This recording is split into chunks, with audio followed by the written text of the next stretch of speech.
Thank you, Mr. Chairman.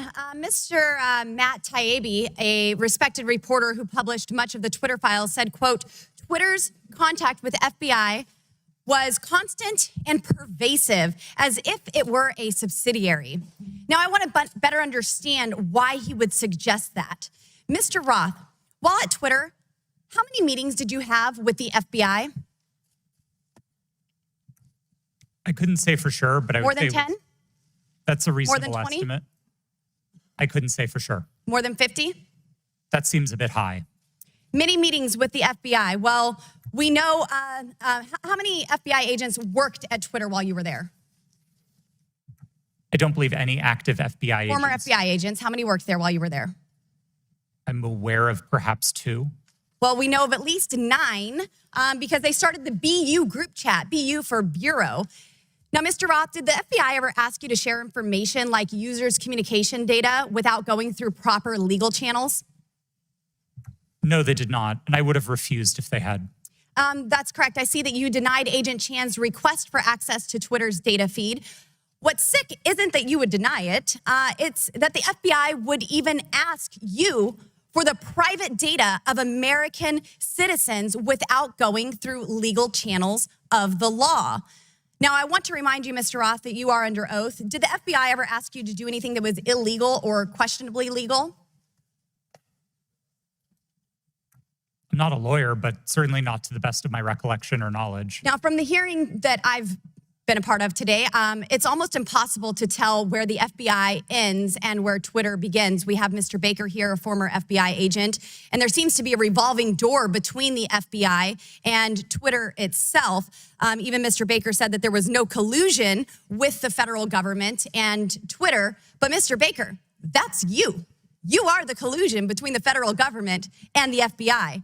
And now with it, this is such a problem because we're seeing censorship all over. Mr. Roth, Miss Gaddy, did either of you approve the shadow banning of my account at Lauren Boebert?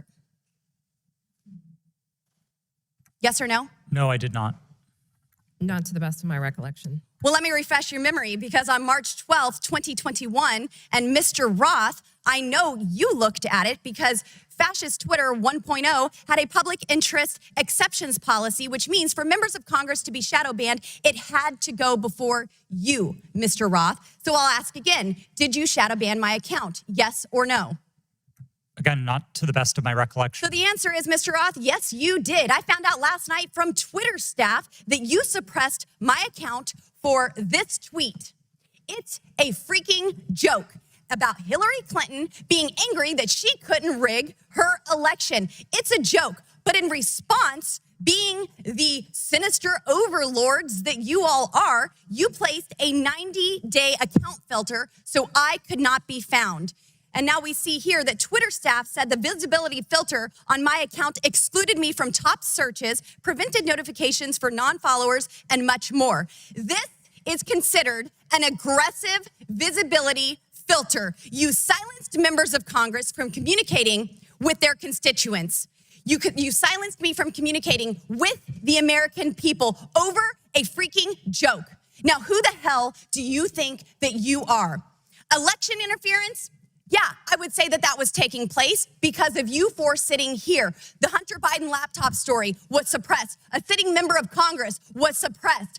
A sitting president was banned from Twitter. You know, I bet that Putin is sitting in the Kremlin wishing he had as much election interference as you four here today. We've heard about threats to democracy. Well, what about shutting down a duly elected member of Congress? This is fundamental to our nation's governance, and you all attacked that very foundation. 230 protections?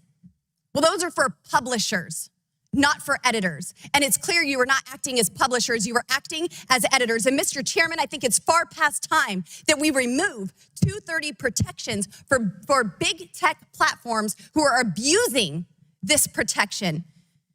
And let me just say, I'm not angry for myself. I'm not angry because I was silenced. I can reach out to Elon and to his staff, and I can see what's happened. And I can sit here today and hold you all in account.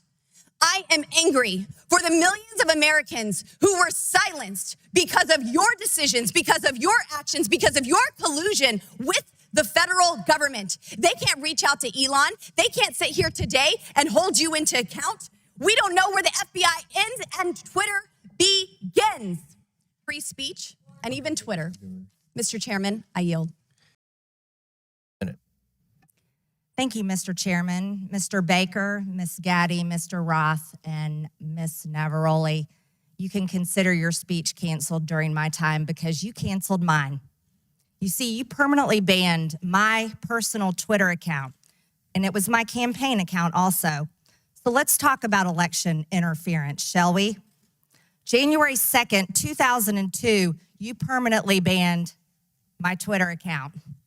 This was the account that I would put my campaign ads on, raise money on, fight back when attacked with lies, and be able to talk to my voters in my district.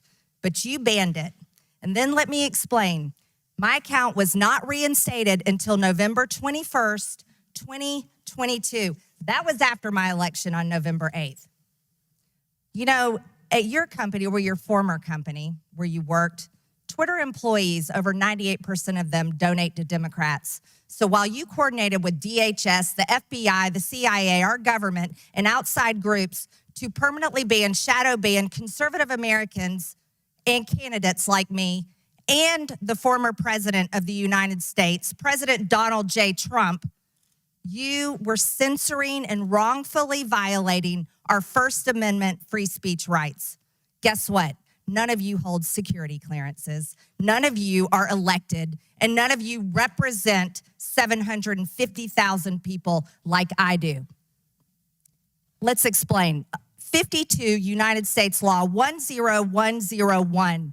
No person shall intimidate, threaten, coerce, or attempt to stop any other person for the purpose of interfering with their rights to vote or to vote as he may choose.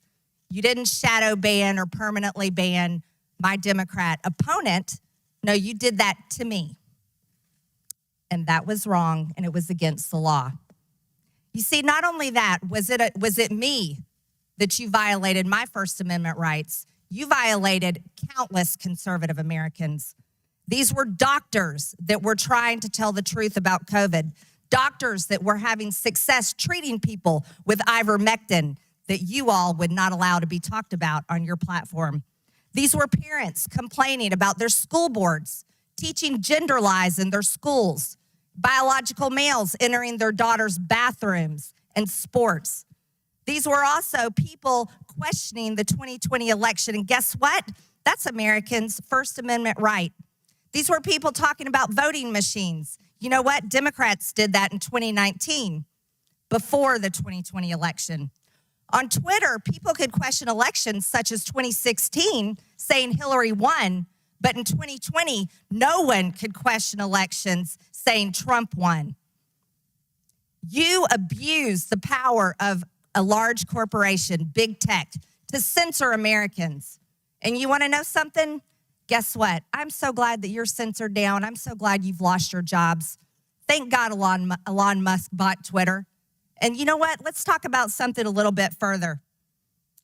It's amazing to me, Mr. Roth, as the head and trust of safety at Twitter, your ability, or should I say inability, to remove child porn. Now, here's something that disgusts me about you. In your doctoral dissertation entitled Gay Data, you argued that minors should have access to Grindr, an adult male gay hookup app. Minors? Really? You know, Elon Musk took over Twitter and he banned 44,000 accounts that were promoting child porn. You permanently banned my Twitter account, but you allowed child porn all over Twitter. Twitter had become a platform, you said, connecting queer young adults. You also wrote on Twitter in 2010, can high school students ever meaningfully consent to sex with their teachers? In 2021, while you were the director of trust and safety on Twitter, an underage boy and his mother announced a lawsuit against Twitter because Twitter was benefiting from and refused to remove a lewd video featuring this boy and another minor. That is repulsive. But you violated me. What were my tweets? Okay, let's talk about them. I was talking about the deaths being reported on VAERS.